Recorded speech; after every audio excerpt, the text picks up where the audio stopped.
क्या हुआ, मान गई है पैसे देने के लिए? हाँ मान तो गई है भाई, मैंने तो साफ साफ कह दिया उसे कि मैं इतने पैसे कहां से लाऊं। अच्छा सुनो, एक अच्छी सी चाय पिला दो, सर में बहुत दर्द हो रहा है। मैं लॉन्ज में बैठा हूं। जी आप बैठे, मैं लेके आती हूँ। अच्छा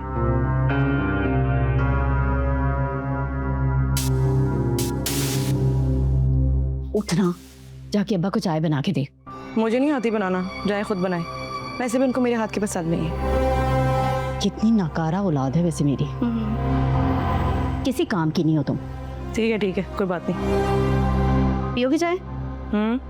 चल लाती हूँ।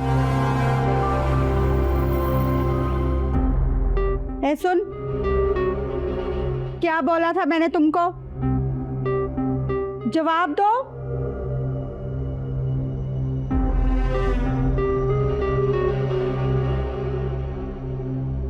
ये क्या, इतने कम पैसे?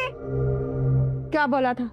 ज्यादा पैसे निकालने हैं। और खबरदार, अगर किसी को भी इन पैसों के बारे में बताया ना, समझी? क्या बोला था? पापा के पर्स में से ज्यादा पैसे निकालने, समझी?